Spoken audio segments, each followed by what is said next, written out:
He built everything for them, every dollar, every sacrifice, every sleepless night. A perfect home. A perfect family. Or so he thought. But one night at his own dinner table, the truth cracked through the silence. They weren't waiting to support him. They were waiting to replace him.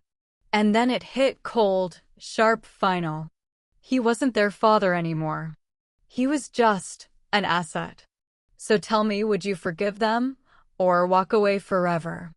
Arthur stood across the street, rain sliding slowly down his coat, his eyes fixed on the house that used to be his. The lights were still on inside.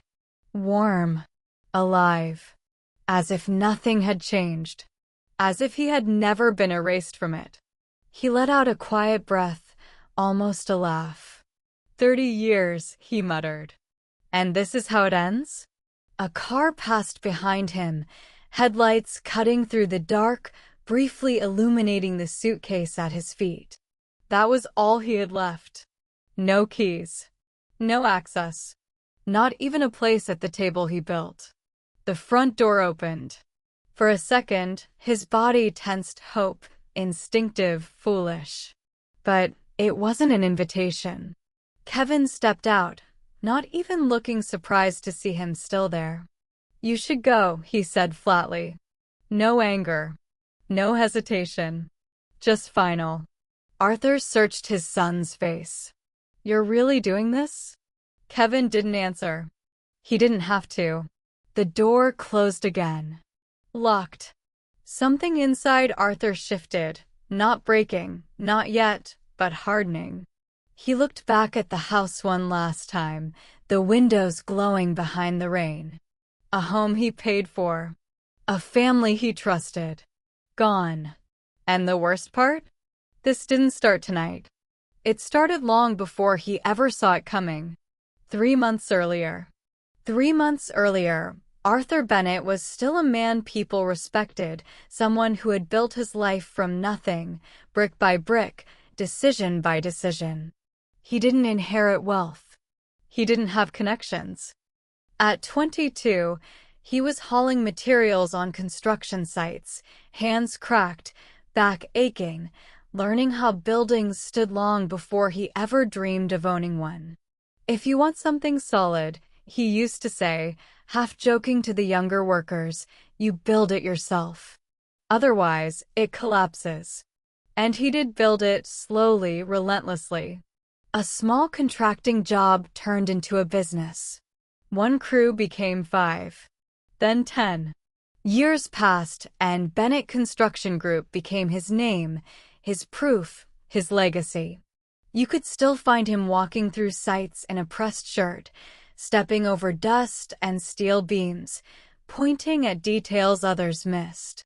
Fix that corner, he'd say calmly. It won't hold under pressure. But the truth was, it wasn't the buildings he cared about most. It was what they represented. Every contract he signed, every deal he closed in glass offices overlooking the city, he always had the same image in mind. Diane smiling at the dinner table. Kevin talking about expansion. Lucas laughing over something small. I'm doing this for you, he told them more than once. And he meant it. Which is why he ignored the small changes at first. The shorter conversations. The missed dinners. The way decisions started happening without him. He brushed it off, told himself it was normal. Growth, independence, the next generation stepping up. Because a man who's spent his whole life building something doesn't easily believe it could be taken away. But looking back, the signs were there. And the question he would later ask himself over and over again was simple. Where did he go wrong? At home, everything still looked the same. The table was set. The lights were warm. Plates arranged exactly the way Diane liked them, clean, precise, almost too perfect. From the outside, nothing had changed. But when Arthur stepped in that evening, something felt off. Not loud. Not obvious. just enough to make him pause for half a second before taking his seat. Diane barely looked up. "You're late," she said, not accusing, just stating it like a fact that didn't matter anymore. She had always been practical, efficient, the kind of woman who measured life in outcomes rather than emotions. Love, to her, wasn't something you talked about. It was something you maintained, like an investment. Kevin sat across from Arthur, scrolling through his phone, his expression unreadable.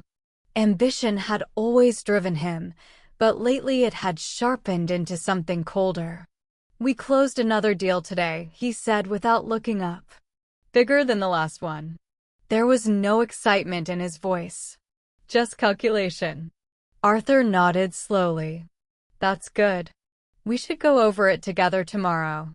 Kevin finally looked up, and for a brief second, something flickered in his eyes. Not pride. Not respect. Something else. "Yeah, maybe," he replied.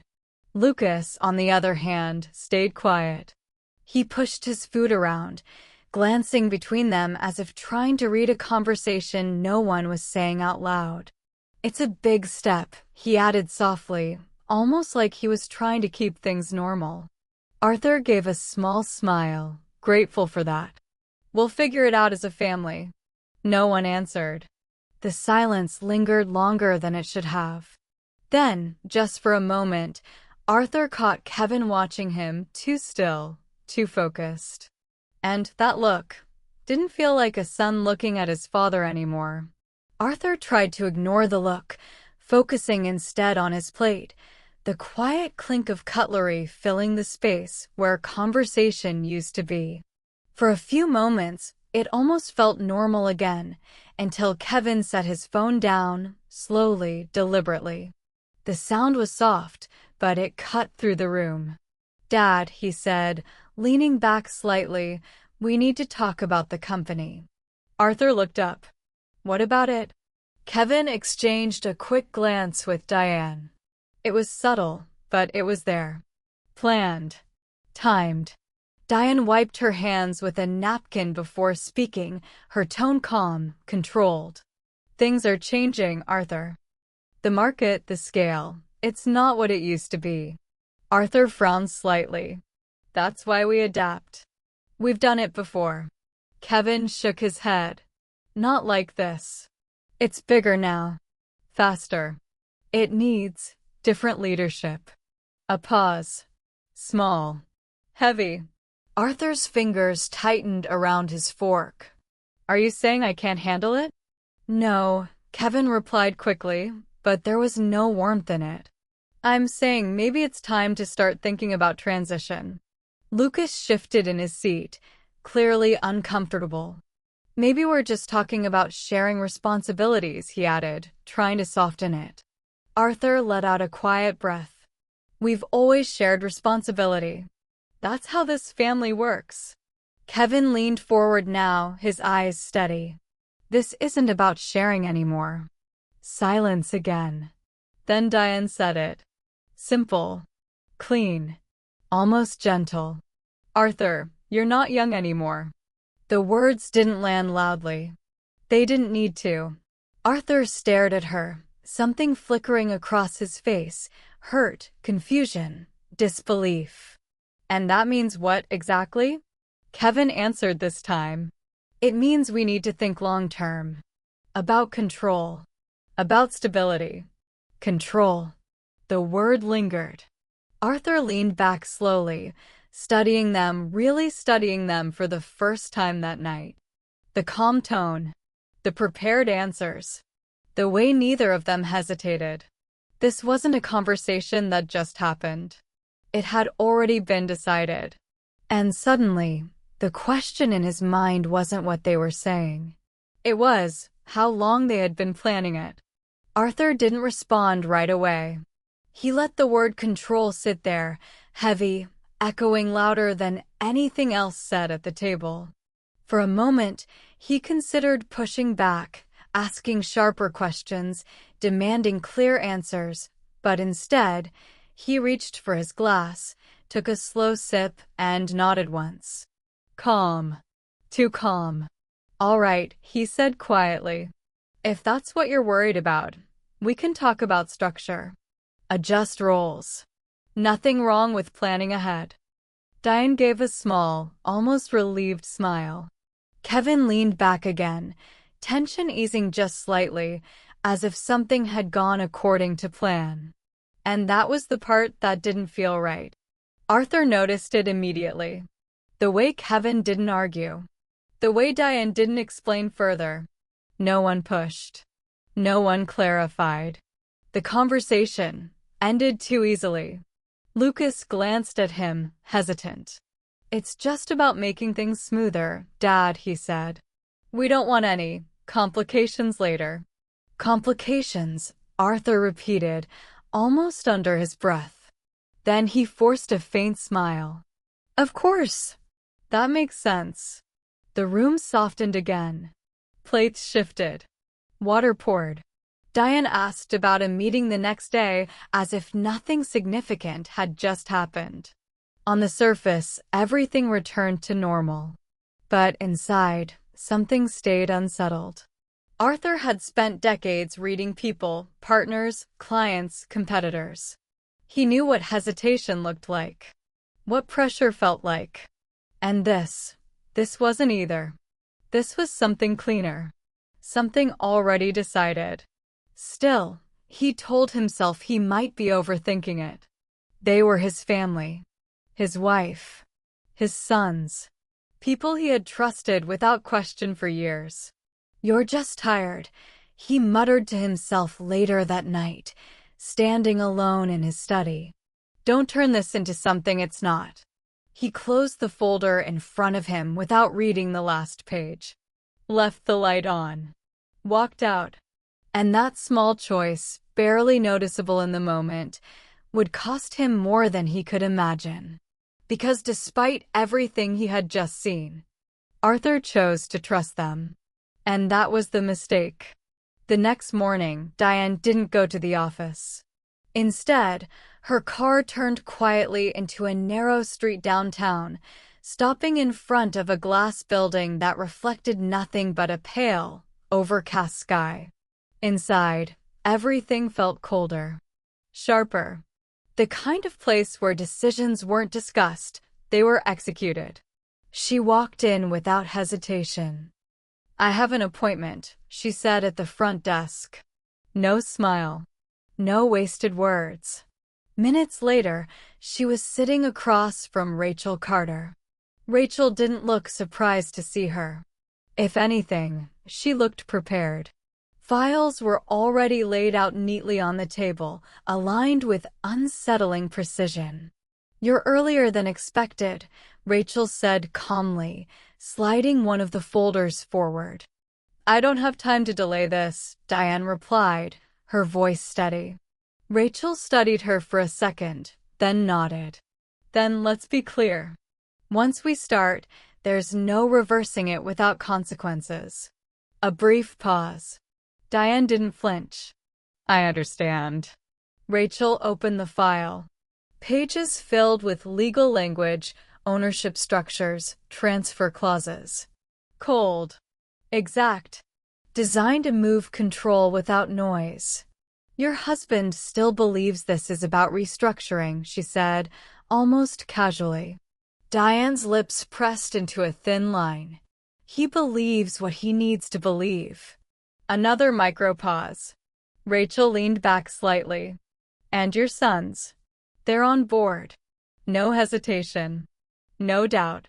For a moment, the only sound in the room was the faint hum of the air conditioning. Then Rachel tapped a specific section of the document.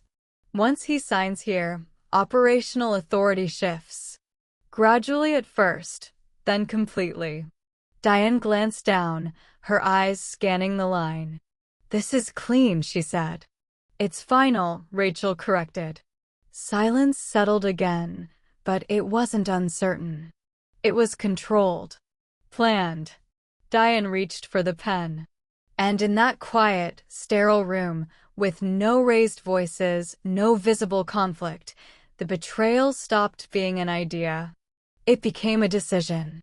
Later that evening, long after Arthur had gone to his study, Lucas found Kevin in the garage, leaning against the car, staring at his phone but clearly not reading anything. The air felt heavier there, quieter, like something was waiting to be said.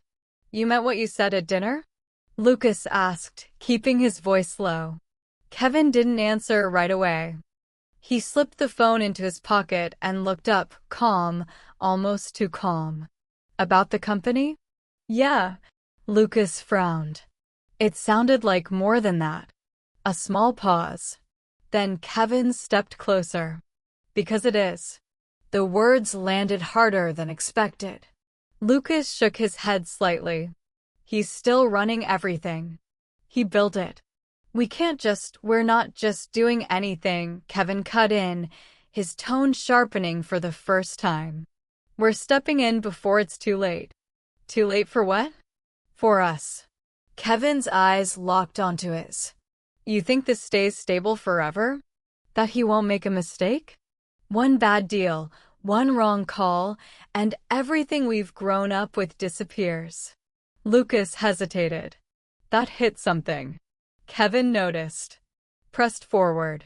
"This is our chance to secure it. To take control while we still can."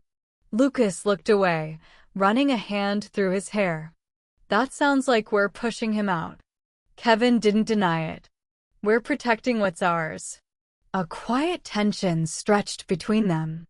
"He trusts us," Lucas said finally. Kevin exhaled, slower now, softer. "Exactly. Which is why this works."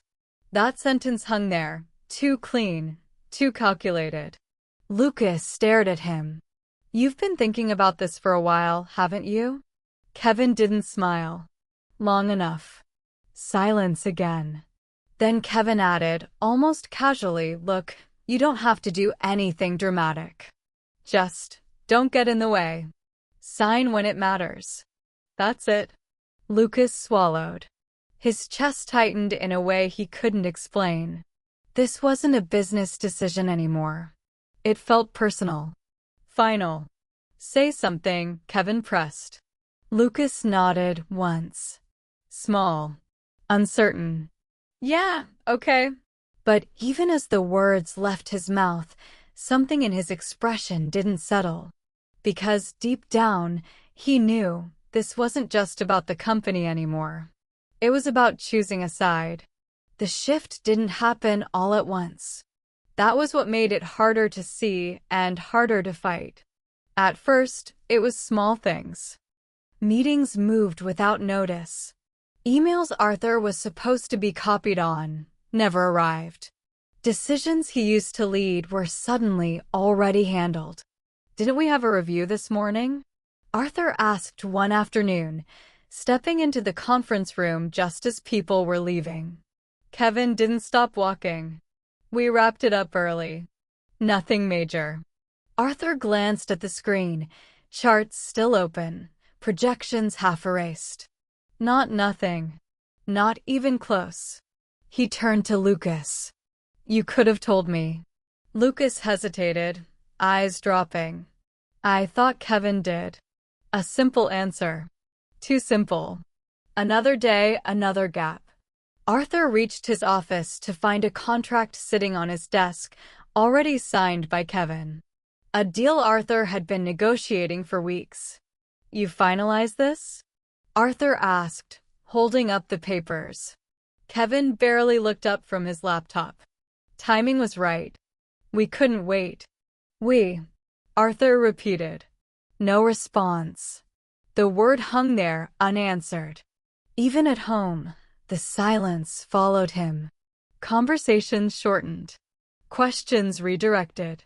Diane started ending discussions before they began. "It's already taken care of," she would say, closing the topic with a calm that felt rehearsed. Arthur began to notice something else, how often decisions were made somewhere else first, then brought to him later. Not for input. For acknowledgement. "You're still involved," Diane told him one evening, her tone measured. "Just not in everything." Arthur let out a quiet breath. That's not how this worked before. Things change, she replied. A pause. Arthur looked around the room, his house, his family, his company, and for the first time, it felt like he was standing on the outside of something he had built. He tried to step back in, asked more questions, stayed later, watched closer. But every answer came shorter. Every door seemed to close just a little faster. And slowly, without a single confrontation, Arthur Bennett was being pushed out of his own life. It started with a folder. Nothing dramatic, nothing urgent, just a clean, neatly arranged stack of documents placed at the center of Arthur's desk. He noticed it the moment he walked in, the edges aligned too perfectly, as if someone had taken extra care to make it look routine. Diane followed a few seconds later. When you have a minute, she said casually, gesturing toward the papers, we should get those signed. Arthur glanced up. What is it? Just internal adjustments, she replied, already turning away. Legal wants everything updated. Standard process. Standard. The word lingered. Arthur opened the folder slowly. Pages of legal text, structured clauses, sections marked with small tabs. He skimmed the first page, recognizing familiar terms, ownership distribution, operational authority, restructuring language. Nothing immediately alarming. Still, something about the volume of it felt excessive. He looked toward the door. Diane? She paused but didn't step back in. It's just to keep things running smoothly, Arthur. You know how these things work. Another micro pause. Arthur leaned back in his chair, flipping a few more pages. His phone buzzed, Kevin's name on the screen. He ignored it at first, then it buzzed again. And again. He picked it up. What is it? Just checking if you saw the documents, Kevin said quickly. We need those finalized today. Timing matters. Arthur frowned slightly. You're pushing hard for something standard. A brief silence on the other end. Then Kevin's voice softened, controlled. It's not about pressure. It's about efficiency. Arthur exhaled slowly, his gaze returning to the papers. He had seen dozens, hundreds of contracts like this over the years. Trusted the system. Trusted the people behind it. Maybe that was why he didn't slow down. He flipped to the flagged pages. Signature lines already marked. Ready. Waiting. His pen hovered for a second. Just sign them, Kevin said quietly through the phone. We'll handle the rest. Arthur didn't ask what the rest meant. He pressed the pen to paper. One signature. Then another. Smooth. Automatic. The kind of motion built from decades of doing the same thing. Close up, ink settling into the page, his name etched in firm, confident strokes. By the time Diane returned, the folder was closed. All done, Arthur said, sliding it toward her. She nodded once, taking it without opening. Good. Simple. Clean. Finished. Arthur leaned back, a faint sense of unease passing through him, but it faded just as quickly as it came. Because in his mind, this was just another routine step. And routines were never supposed to destroy everything. Later that afternoon, Arthur found Lucas in the hallway outside the executive offices, standing still as if he had nowhere specific to go. The moment their eyes met, something shifted subtle, but enough to make Arthur slow his steps. Hey, Arthur said, keeping his tone light. Got a minute? Lucas hesitated before nodding. Yeah, sure. They stepped into Arthur's office. The same room where decisions used to feel clear. Now, even the silence felt different. Arthur closed the door halfway. I wanted to ask you something, he began. About the documents this morning. Lucas's expression tightened, just slightly. What about them? Arthur studied him. You knew about them, didn't you? A pause. Not long, but long enough. Lucas shifted his weight. Kevin mentioned it, he said carefully. It's just part of the restructuring. Just? Arthur repeated, his voice calm but slower now. That's a lot of paperwork for just. Lucas didn't answer right away. His eyes moved desk, window, anywhere but Arthur. Microbeat. Arthur stepped closer, not aggressive, just searching. If there's something I should know, you can tell me. For a second, it looked like Lucas might say something. His lips parted slightly. The tension built fragile, almost breakable. Then it passed. It's nothing, Dad, Lucas said, forcing a small, unconvincing smile. You're reading too much into it. Arthur held his gaze, waiting. Nothing came. The room felt smaller suddenly. Colder. Arthur nodded once, slowly. All right. Release, but not relief. Lucas turned toward the door almost immediately, as if staying longer would make things harder. I've got a call, he added quickly. Of course, Arthur replied. Lucas reached for the handle. And just before stepping out, he paused for half a second, then looked away. Not back. Not at Arthur. Just away. The door closed softly behind him. And in that quiet moment, Arthur realized something he didn't want to admit. Lucas hadn't defended him. He hadn't even tried. By the next day, the pace had changed. Subtly at first, but once Arthur noticed it, he couldn't unsee it. Everything was moving faster. Too fast. Kevin was everywhere. On calls, in meetings, stepping into conversations before they even fully formed.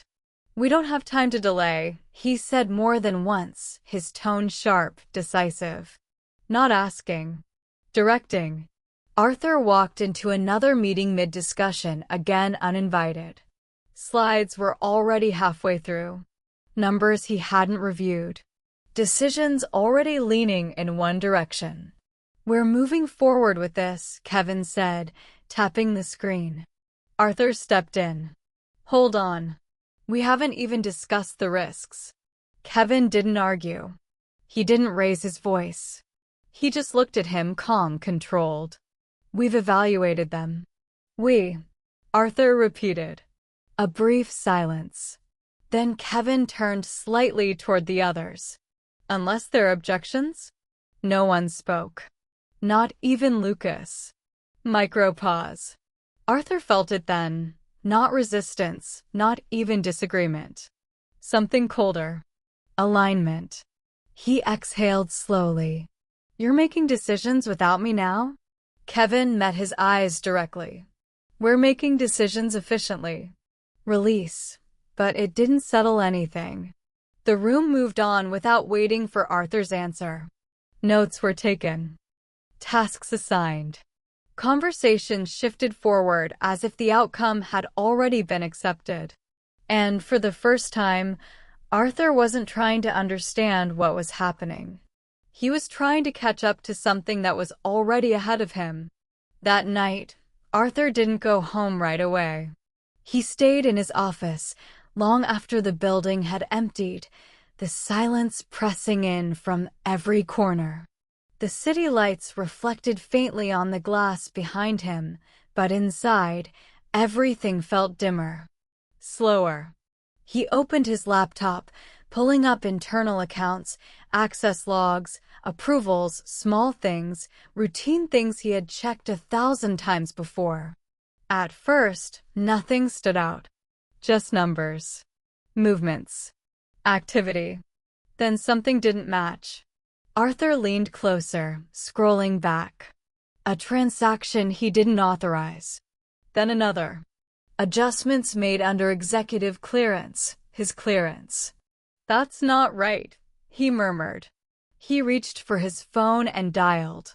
Kevin, what changes were made to the accounts today? A pause on the other end. Too quick to be natural. Standard updates. We talked about this. Arthur's eyes stayed on the screen. No, we didn't talk about this. Silence again. Then Kevin's voice returned, calmer. It's already handled, Dad. You don't need to worry about it. The line went dead. Arthur lowered the phone slowly. The room felt different now, not quiet, but distant. Like something had already moved beyond him. He tried to log deeper into the system. Entered his credentials. Waited. Access denied. He blinked, frowning. Typed again. Slower this time. Careful. Access denied. A sharper breath this time. He leaned back, staring at the screen as the message stayed there, unchanged. Final. And in that moment, the realization didn't hit all at once. It crept in. Quiet. Certain. This wasn't just happening around him anymore. It was happening to him. The next morning, Arthur arrived earlier than usual. He barely slept. The image of that, access denied, message still burned into his mind. The building looked the same from the outside, glass, steel, familiar. But as he walked through the lobby, something felt off again. Subtle. Controlled. Morning, he said to the receptionist.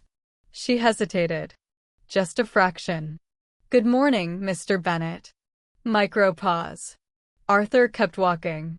When he reached his office door, he stopped. His keycard hovered for a second before he pressed it against the reader. A soft beep. Red light.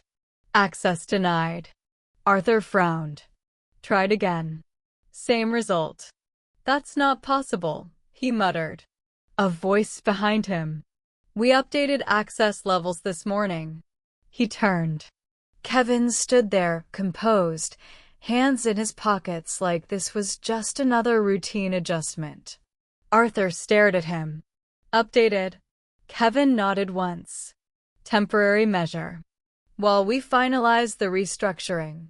Arthur's jaw tightened. You locked me out of my own office. It's not about the office, Kevin replied calmly. It's about streamlining authority.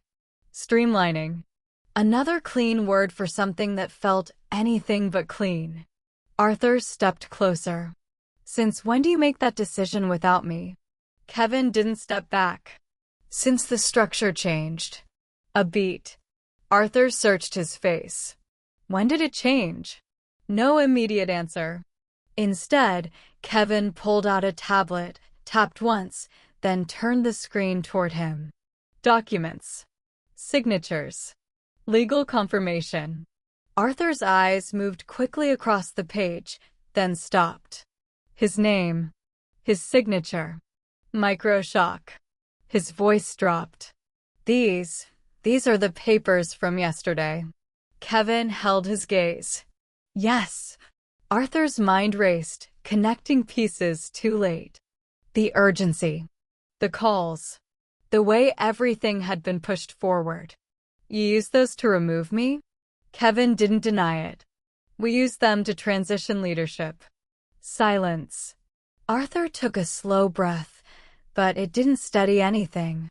How long have you been planning this? Kevin didn't answer directly. And somehow, that was worse. Because standing there, locked out, holding proof in his own hands, Arthur realized the truth wasn't just that it had happened. It was that it had been happening for a long time. Arthur didn't move. The tablet was still in his hand, the weight of it suddenly heavier than it should have been. For a moment, he said nothing, just looked at Kevin, searching for something familiar in his face. Something human. Say it clearly, Arthur finally said, his voice low but steady. Don't hide behind words like transition. What did you do? Kevin exhaled slowly, almost like he'd been expecting this. Then he straightened, no longer softening anything. We took control, he said. Direct. Clean. The words landed harder than any raised voice ever could. Arthur let out a quiet, disbelieving laugh. We. Kevin didn't hesitate. Mom and I. And Lucas signed off on the restructuring. A sharp pause. Arthur's eyes flickered for a second. Lucas. That small hesitation, that half-second look away. It made sense now. Too much sense. You planned this together, Arthur said, the calm in his voice thinning. All of you. Kevin stepped closer, closing the distance between them. No more avoidance. No more careful phrasing. We prepared for what needed to happen, he replied. Arthur's grip tightened around the tablet. Needed? Yes. Kevin held his gaze without blinking. You were slowing everything down. Every decision, every deal, it took longer because of you. The air shifted. Heavier. Arthur's voice rose slightly. I built this company. And we're trying to keep it alive. Kevin cut in, sharper now. You think this is still the same business you started 30 years ago? It's not. Microbeat. People had started to notice. A few employees lingered at the end of the hallway, pretending to pass by but clearly watching. The confrontation wasn't hidden anymore. Arthur lowered his voice again, but the anger was there now, controlled, tightening. So you push me out? That's your solution. Kevin didn't back down. You step aside. That's the solution. Silence. Arthur searched his face one last time. And if I don't? Kevin's answer came without delay. You already did. The words didn't echo. They didn't need to. Because standing there, surrounded by people who used to work for him, in a building that carried his name, Arthur realized he wasn't being forced out anymore. He had already been replaced. Arthur was still standing there when the sound of heels echoed down the hallway, slow, precise, controlled. He didn't need to turn to know who it was. Diane. She stopped beside Kevin, not touching him, not acknowledging the tension in the air. Her eyes went straight to Arthur, calm, unreadable. So, she said quietly, it's done. Arthur let out a breath that almost turned into a laugh. You knew. Of course you knew. Diane tilted her head slightly. I didn't just know. I made sure it happened. Micro shock. The words didn't carry anger. They didn't need to. They were clean. Final. Arthur stared at her. After everything? A brief pause, just enough to suggest something might surface. It didn't. Arthur, she said, her tone measured, almost patient, this isn't personal. He blinked. Not personal? You built something valuable, Diane continued, as if explaining a simple fact. But you held on to it too tightly. You stopped seeing what it needed to become. Arthur shook his head slowly. So you take it? We protect it, she corrected. Another pause. Arthur's voice dropped. And me? Diane's gaze didn't shift. Not even for a second. You had your time. The sentence landed harder than anything Kevin had said. No accusation. No emotion. Just a quiet conclusion. Arthur searched her face, years of memories, of shared decisions, of everything they had built together. None of it was there now. You planned this with them, he said. Yes. No hesitation. Release, but it didn't ease anything. Around them, the hallway had gone still. No one pretended not to watch anymore. Arthur nodded once, slowly, as if accepting something he couldn't yet fully process. I trusted you. Diane didn't react. That was your choice. No anger. No regret. No apology. Just distance. And in that moment, Arthur understood something colder than betrayal. This wasn't a mistake. This was exactly what she wanted. For a moment, no one moved. Then Diane reached into her bag and pulled out another folder, thicker this time, heavier. The kind of document that didn't ask questions. It answered them. "You should see this," she said, placing it into Arthur's hands. He didn't take it immediately. His eyes stayed on her, searching for something, anything, that suggested this had a limit. That it would stop somewhere. It didn't. Arthur opened the folder. Page after page of legal structure, ownership charts, signatures, his signatures repeated across sections he didn't remember reviewing in full. His eyes moved faster now, scanning, trying to make sense of the shifting pattern. "Wait," his voice dropped. "This isn't just operational authority." Kevin didn't respond. Arthur flipped another page. Equity redistribution. Voting rights. Control clauses triggered upon execution. Every line clean. Precise. Irreversible. Microshock. His hand tightened slightly on the paper. "You transferred voting control." Diane said nothing. Arthur looked up, sharper now. "You transferred it away from me." A beat. Kevin finally spoke. "You signed the authorization." Arthur shook his head, almost instinctively. "No, that wasn't what those documents were. It was," Diane cut in, her tone still level. "You just didn't read them closely enough. The words didn't rise. They didn't need to." Arthur's eyes dropped back to the page. Clause after clause, each one linking to the next. Not a single gap. Not a single mistake. Another page. Board resolution, effective immediately. Arthur froze. "They voted?" Kevin nodded once. "Majority approval." Arthur's breath slowed, but not in control, more like something inside him was trying to keep up with what he was seeing. Majority. He looked again. Names listed. Signatures aligned. Kevin. Diane. Lucas. External partners. Enough to pass any decision. "You removed me from the board," Arthur said quietly. No one corrected him. The silence confirmed it. He flipped to the final section. Termination of executive authority. Immediate effect. No transitional period. No advisory role. Nothing. Just an end point. Arthur lowered the paper slightly, staring at the line where his name used to carry weight. "Say it," he said, not looking up. "Just say it clearly." Kevin didn't hesitate this time. "You don't have control anymore." A breath. "Not over the company." Another beat. "Not over the assets tied to it." The hallway felt narrower, the air thinner. Arthur finally looked up. "So what do I have?" No one answered right away, because the truth was already in his hands. And for the first time, the question wasn't forming slowly anymore. It hit all at once. Had he just lost everything? Arthur didn't look at Kevin or Diane this time. His eyes moved past them slowly, deliberately, until they landed on Lucas.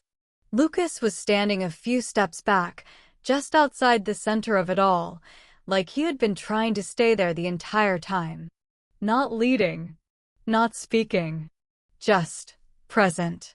"Lucas," Arthur said quietly. The name alone shifted something in the air. Lucas didn't answer right away. His hands tightened slightly at his sides, his posture stiff, like he was holding himself in place. Arthur took a step toward him. "Tell me this isn't what it looks like." A pause. Longer this time. Lucas swallowed, his eyes flickering up for a second, just a second, before dropping again. "Say something," Arthur pressed, not louder, but heavier now. "You knew what they were doing?" Lucas exhaled, almost silently. The word didn't finish. Micro break. Arthur searched his face, looking for hesitation, for doubt, for anything that suggested resistance. For a moment, it was there. Faint.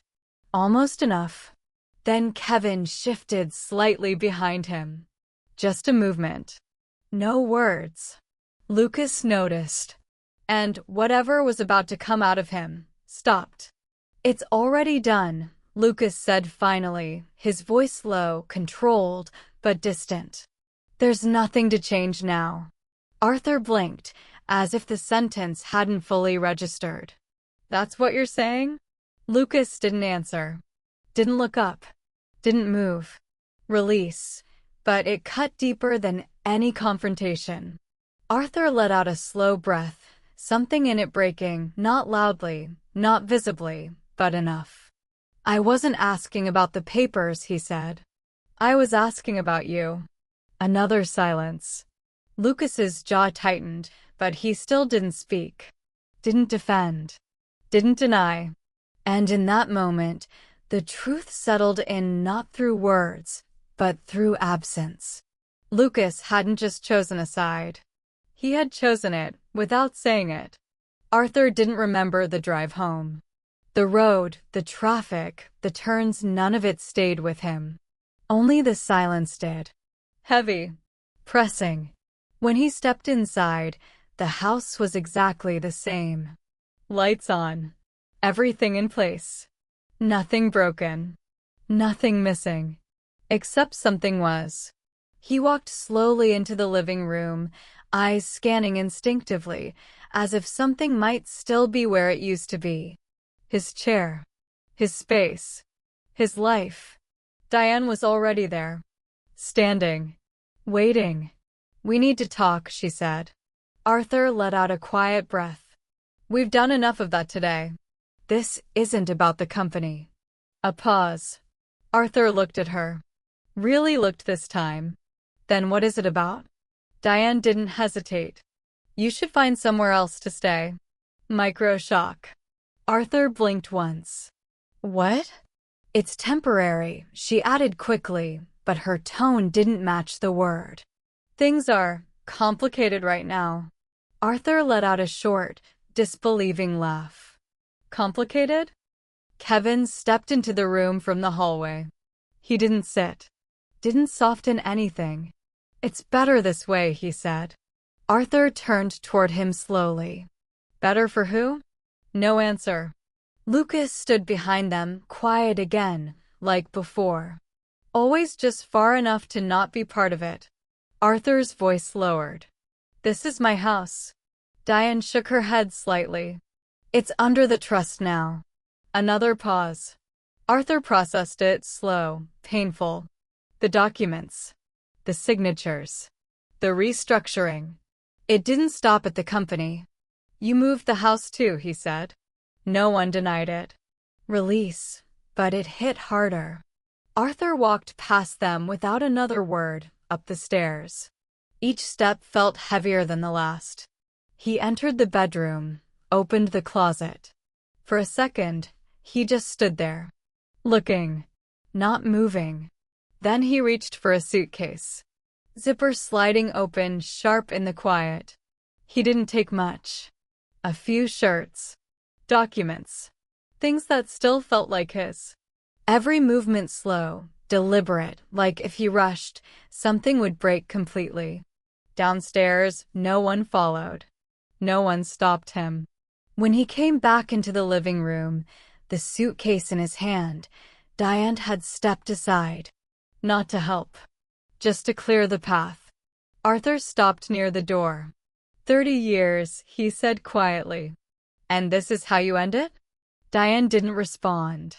Kevin looked at him, expression unreadable. "You'll land on your feet." Arthur almost smiled. Almost. He reached for the handle. Opened the door. Cold air rushed in. For a second, he stood there. Waiting. No one spoke. He stepped outside. The door closed behind him. Not slammed. Not dramatic. Just shut. Arthur didn't walk far. Just to the edge of the street, where the light from the house barely reached him anymore. The rain had started again, soft, almost quiet, like it didn't want to interrupt anything. He set the suitcase down for a moment, his hand still resting on the handle. Behind him, the house stood unchanged. Warm. Bright. Full. as if he had never been part of it. He let out a slow breath. All right, he murmured to himself. Not anger. Not yet. Something steadier. Micro pause. Then his hand moved, reaching into his coat pocket. A small object. Cold. Solid. Familiar. He looked at it for a second, the reflection of the streetlight catching along its edge. They think it's over, he said quietly. A faint shift in his expression. Not broken. Not defeated. Just different. Because what they didn't know, what none of them had asked, was whether Arthur Bennett had ever truly given up everything. Arthur didn't go back. Not that night. Not the next. Instead, he ended up in a place that didn't belong to him, a small, quiet motel on the edge of the city, the kind of place people passed without noticing. The room smelled faintly of detergent and something older, something worn down. A single lamp cast a dull yellow light across the walls. He set the suitcase on the floor and just stood there. No office. No house. No calls waiting. Nothing. For the first time in decades, there was no one asking for his decision. No one needing his approval. The silence wasn't peaceful. It was empty. Arthur sat on the edge of the bed, elbows on his knees, staring at his hands. The same hands that had built everything, contracts, buildings, a life. Now, they held nothing. A quiet breath escaped him. 30 years, he whispered. Not bitter. Not loud. Just tired. Micro pause. His phone lit up. A message. He looked at it for a second before picking it up. Not from Diane. Not from Kevin. Not from Lucas. No one. He let the screen go dark again. That was when it settled in, not as anger, not yet, but as something heavier. Loss without noise. Everything he had built was gone. Not broken. Not stolen in chaos. Removed. Cleanly. Arthur leaned back slowly, staring at the ceiling. For a moment, it felt like the end of something. And maybe it was. But somewhere between the silence and the emptiness, something else began to take shape. The next morning didn't feel different, at least, not at first. Same quiet. Same weight pressing in. Arthur stepped out of the motel with no clear plan, just movement, like standing still would make everything settle too hard. He ended up at a small diner on the corner, the kind of place he hadn't walked into in years. No suits. No meetings. Just coffee and silence.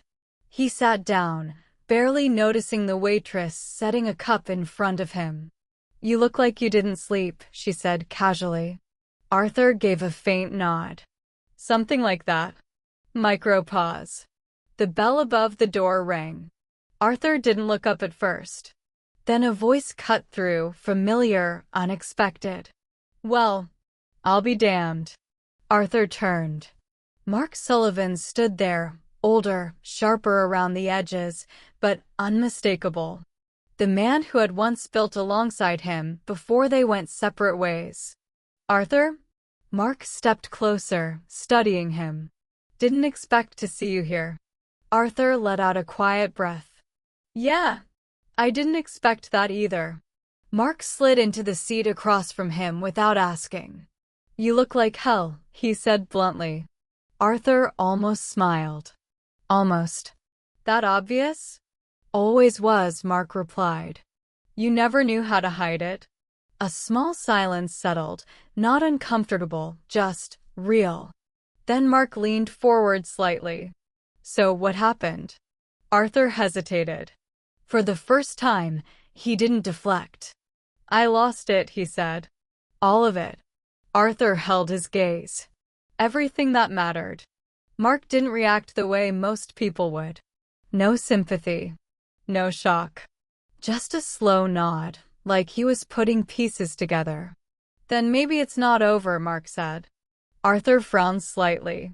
What does that mean? Mark leaned back, a faint, knowing look crossing his face.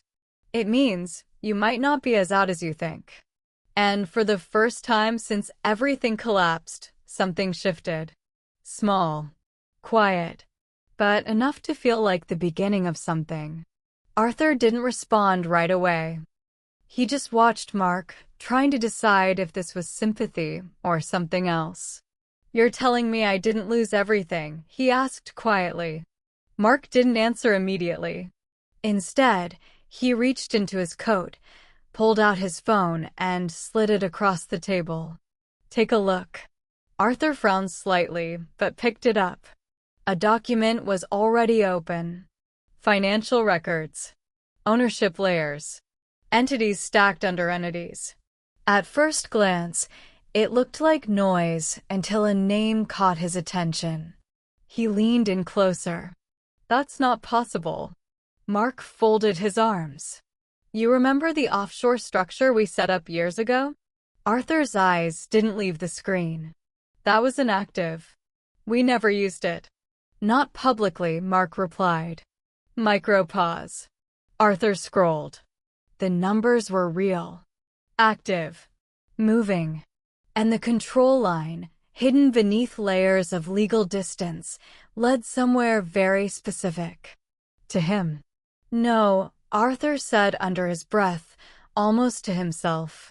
"I would have seen this." Mark shook his head. "Not if you weren't looking for it. You buried it yourself back when you didn't trust the market, remember?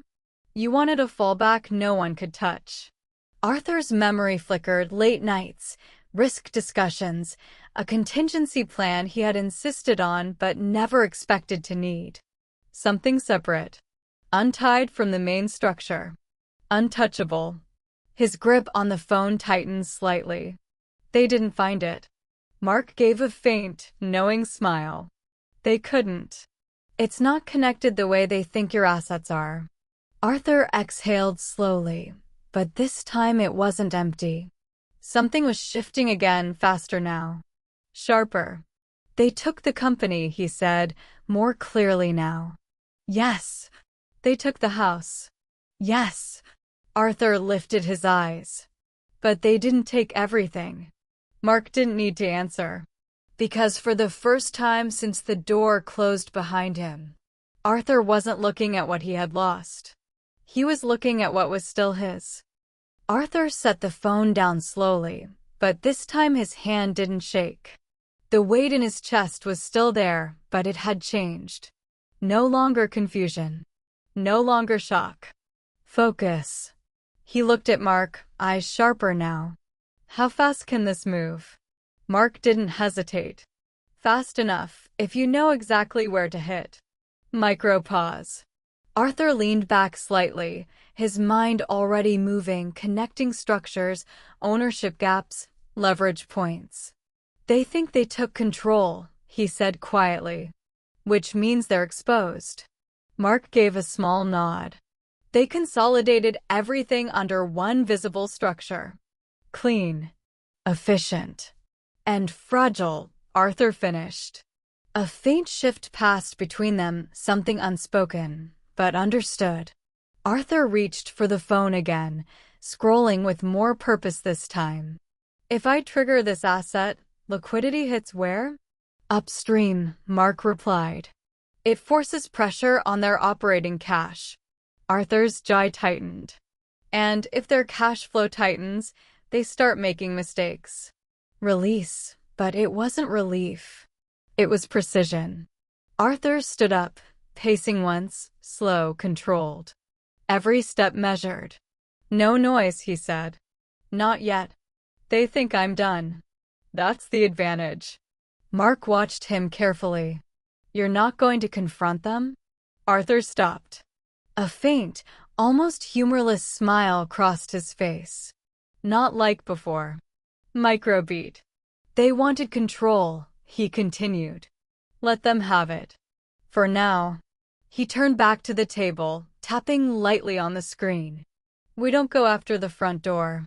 We go underneath." Mark leaned forward slightly. "And when it hits?" Arthur met his eyes. Calm. Cold. Certain. It won't look like revenge, he said. It'll look like collapse. Silence followed, but it wasn't empty anymore.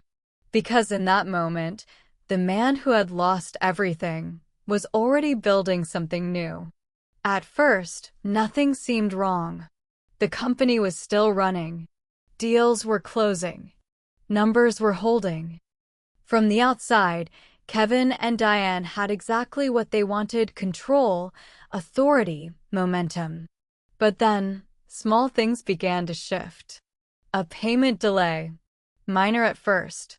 Just a processing issue, Kevin said, brushing it off during a meeting. No one questioned it. Then another one. Larger. Why is this account not clearing? Diane asked, her tone calm, but tighter than usual. Kevin tapped through the reports, frowning slightly. It should be there. Micro pause. It wasn't. The room didn't react immediately. No panic. Not yet. Just a quiet adjustment, calls made, emails sent, explanations requested. Then a supplier pulled back. Not aggressively. Just cautious. We're reviewing our exposure, they said. Exposure. Kevin repeated the word later, slower this time. That doesn't make sense. Diane stood near the window, arms crossed, watching the city below. Check the upstream accounts again. Kevin already had. Twice. The numbers still didn't line up. Not enough to crash anything, but enough to disrupt flow. Enough to create hesitation. Release, but not relief. Meetings stretched longer. Decisions slowed. For the first time since they took control, uncertainty crept in, not from outside pressure, but from something they couldn't clearly see. Is this temporary? Diane asked quietly. Kevin didn't answer right away. His eyes stayed on the screen. I don't know, he said. And that was new. Lucas noticed it before anyone said it out loud. Not in the reports, not in the numbers, but in the silence between conversations. The way Kevin stayed longer at his desk. The way Diane stopped explaining things. Something wasn't right. He stood outside the conference room one evening, watching through the glass as Kevin argued quietly with someone on the phone. No raised voice. Just tight control. Too tight. Micro pause. Lucas stepped back. His phone buzzed. A message he hadn't opened in days. He hesitated, then finally tapped it.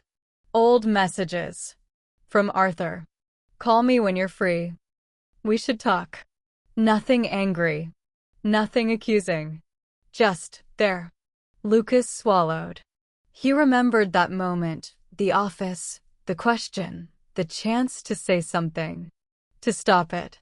Or at least slow it down. I should have said something, he murmured, barely audible. The realization didn't hit all at once. It built slowly, piece by piece. Every small choice. Every silence. Every time he looked away. Release, but it didn't ease anything. He leaned against the wall, staring at the dark screen now reflecting his own face. We were trying to fix it, he said quietly, like he needed to believe it. But even as he said it, it didn't sound true anymore. Because deep down, Lucas knew they hadn't fixed anything. They had broken something that might not come back. By the end of the week, the cracks were no longer small. They were visible. Loud. Impossible to ignore. The first real break came during a board call. Kevin was mid-sentence when the screen froze, then reloaded with updated numbers. Lower. Sharper. That's not right, he said immediately. Refresh that. It is refreshed, someone replied.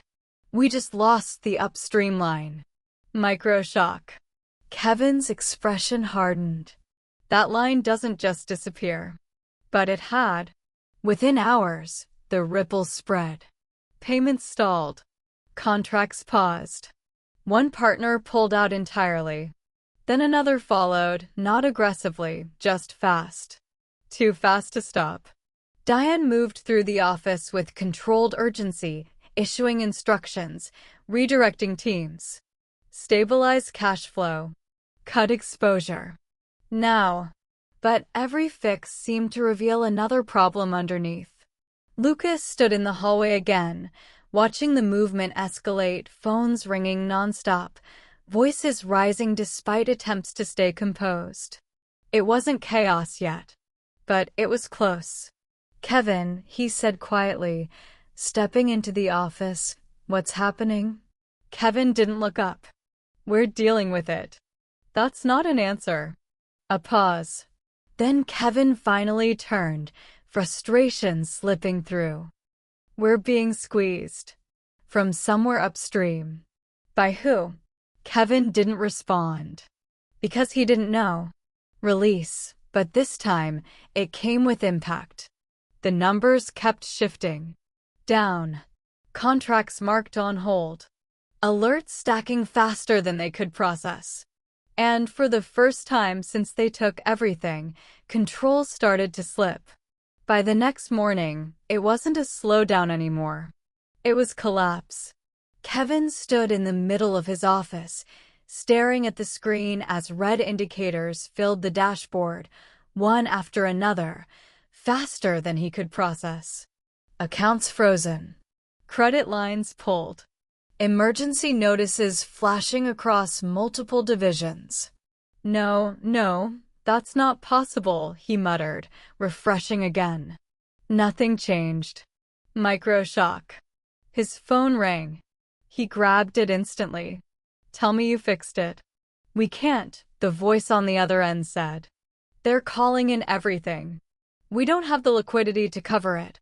Kevin's grip tightened. "That's temporary." "It has to be." Silence. Then, "It's not." The line went dead. Across the room, Diane stood still, watching him, not speaking, not stepping in. For the first time, she didn't have an answer ready. Kevin exhaled sharply, running a hand through his hair. "We can restructure. Move assets. Buy time." "We already tried," Diane said quietly. Release, but it hit hard. Kevin turned back to the screen. More alerts. Another partner withdrawing. Another deal canceled. The structure he built, clean, efficient, controlled, was now collapsing under pressure it couldn't withstand. "This doesn't just happen," he said, his voice lower now. "Someone's doing this." No one replied. Because deep down, he already knew. Kevin took a step back, eyes still locked on the numbers as they kept falling. And in that moment, the truth finally caught up with him. Everything he took was being taken back. By the afternoon, the office felt different. Not loud, not chaotic, just empty in a way that couldn't be fixed. Diane stood alone near the glass wall, her reflection staring back at her, sharp, composed, but thinner somehow. Around her, desks were clearing. Conversations were shorter. People avoided eye contact. "They're pulling out," someone said quietly behind her. She didn't turn. Who? A few board members. External partners too. Micro pause. Diane finally shifted. "They don't just leave without notice. They already did." The words landed without impact at first. Then slowly, they settled. Kevin was nowhere in sight. His office door was open, but empty. Calls unanswered. Messages left unread. Diane reached for her phone, dialing quickly. It rang. And rang. No answer. Release, but colder this time. She lowered the phone, her grip tightening slightly. "We can stabilize this," she said, though no one had asked. No one responded. One by one, people moved past her, polite, distant, already detached. For the first time, Diane wasn't leading anything. She was just standing there. Alone. Lucas didn't wait for everything to collapse completely. By the time the last calls went unanswered and the office began to empty, he was already out the door, moving faster than he had in days. He knew where to go. The motel wasn't hard to find. It didn't fit Arthur, but that was exactly why Lucas felt the weight of it the moment he stepped inside. He knocked once, then again, harder. The door opened. Arthur stood there, quiet, unreadable. For a second, Lucas couldn't speak. Everything he had rehearsed disappeared. Dad. His voice broke slightly. I didn't know it would go this far. Arthur didn't move. You knew enough. Micro pause. Lucas swallowed, stepping forward. I thought we were fixing things. I thought, Kevin, you chose not to ask, Arthur said calmly. The words cut deeper than anger. Lucas shook his head, desperation rising. I made a mistake. I should have stopped it. I should have told you. Arthur held his gaze. I'm sorry, Lucas said, quieter now. I should have been on your side. Silence. Arthur didn't answer right away. Because some things arrived too late. Arthur didn't answer Lucas right away. He simply stepped back, giving just enough space for the moment to settle, then reached for his coat. Come on, he said quietly. Lucas blinked. Where are we? You'll see. Micro pause. The next time Lucas saw him, it wasn't in the motel. It was in the building. The same building Arthur had been locked out of. But this time, the doors opened. No resistance. No hesitation. People turned as he walked in, not confused, not surprised, but aware. Like something had already shifted before he arrived. Kevin stood at the far end of the room, frozen for a second when he saw him. What is this? Arthur didn't rush. Every step was measured. Controlled. Final. You lost your leverage, Arthur said calmly. Kevin shook his head. That's not possible. It already happened. Micro shock. Diane stepped forward, trying to regain ground. Whatever you think you've done, Arthur didn't even look at her. It's not what I think. Silence spread. He placed a single document on the table. Clean. Simple. Enough. Kevin reached for it, scanning, then stopping. His expression didn't explode. It collapsed. No, Arthur finally met his eyes. Not angry. Not satisfied. Just certain. You built something fast, Arthur said. But you didn't understand what it stood on. A breath. And now it's gone. No raised voice. No victory in his tone. Just truth. Lucas stood behind him, not speaking this time, but watching.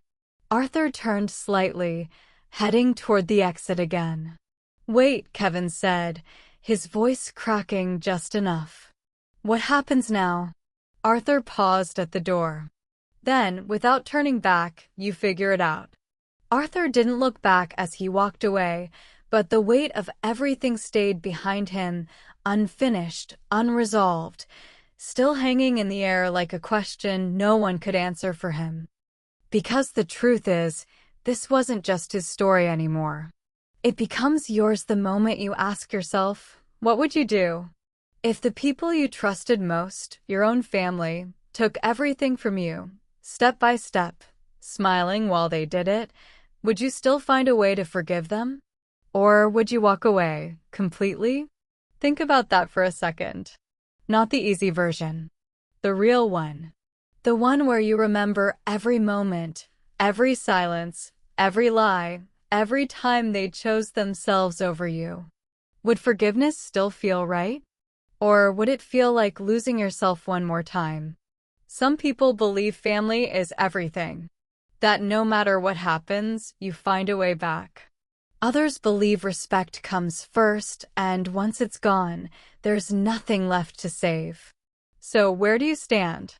Are you team forgive, willing to rebuild, even after betrayal?